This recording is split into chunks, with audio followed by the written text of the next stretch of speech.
Καλησπέρα και με γεια μου. Βρήκα επιτέλους το φουρνάκι το μη συμβατικό. Είναι της εταιρείας Allo και κάνω αυτό το βίντεο γιατί ψάχνοντας να βρω κάποιο άλλο βίντεο να εξηγεί δεν μπορούσα να βρω πουθενά. Οι φωτογραφίες του προϊόντος δεν είναι καθόλου κατατοπιστικές. Δεν υπάρχουν κάποιες αναλυτικές φωτογραφίες. Δείχνει απλά ένα γκρίζο φουρνάκι μικροκυμάτων, ενώ είναι ένα θαύμα, είναι ο καθρέφτης μπροστά, είναι ένα υπέροχο, ένα αντικείμενο υπέροχης αισθητικής. Εδώ είναι ο πίνακας ελέγχου, ο οποίος σου δείχνει ότι μπορεί να κάνεις πατάτα, πάστα, πίτσα, popcorn, κάποιους καφέδες ζεστούς και λοιπά, κρέας, ψάρια.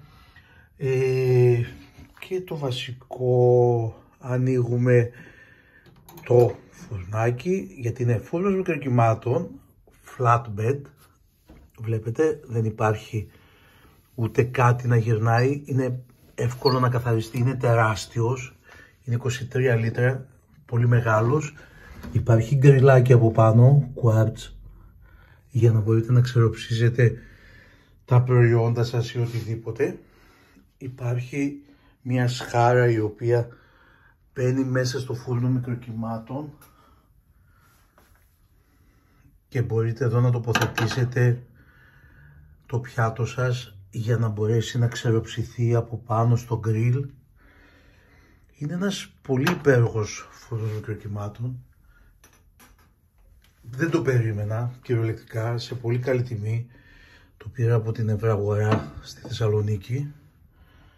Μπορείς να βάλεις ό,τι θέλεις. Θα βάλουμε λίγο να δουλέψει. Θα βάλουμε λίγο ένα νεράκι μέσα και να βάλουμε το μικροκύματα. Λοιπόν, έχει διάφορες διακυμάνσεις. 80, 150, 30, 10.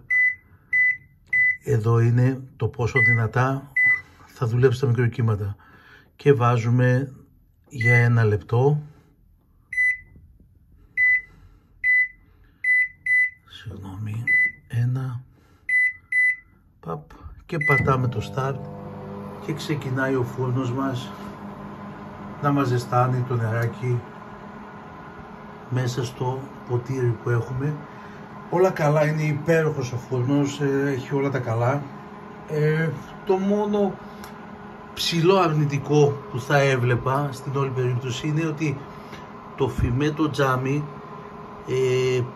κόβει και δεν μπορείς να δεις το φαγητό μέσα τι γίνεται. Δηλαδή θα ήθελε ίσως πιο δυνατό φωτισμό στον εσωτερικό θάλαμο. Μια λιχνία ίσως μεγαλύτερη του εσωτερικού θαλάμου θα ήταν πολύ καλύτερη. Θα άγγιζε την τελειότητα. Όπως βλέπετε είναι πολύ ήσυχο το φουρνάκι. Τώρα θα σταματήσει σε 8-9 δευτερόλεπτα. Είναι της Allo της εταιρείας. Η αντιπροσωπεία τους από ό,τι είδα είναι... Σταμάτησε. Ξεστάθηκε το νεράκι μας. Ναι, είναι ζεστό. Χλιαρό και το είχα στην πολύ χαμηλή τέτοια. Έτσι δεν καίγομαι. Τσακ. Αυτά πιστεύω να βοήθησα κάποιους άλλους που ενδιαφέρονται για έναν μη συμβατικό φούρνο, που δεν θέλουν να υπάρχει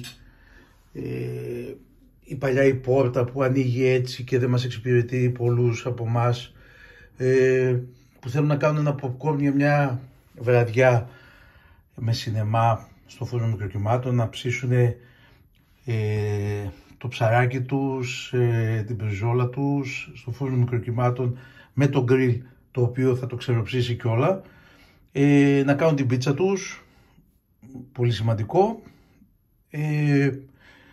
Είπαμε τα popcorn, είπαμε την πίτσα, είπαμε τα κρέατα, δεν μπορώ να φανταστώ τι άλλο, μέχρι και πατάτα κάνει, έχει ειδικό πρόγραμμα για πατάτα, έτσι.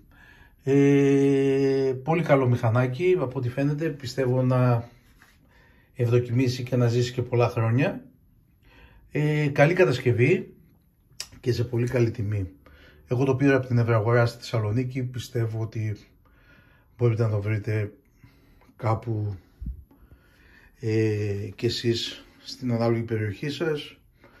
Αλλιώς μπορείτε να ρωτήσετε. Έχουν κάποια διαθέσιμα, φαντάζομαι. Αυτά από μένα. Πιστεύω να σας κατατόπισα.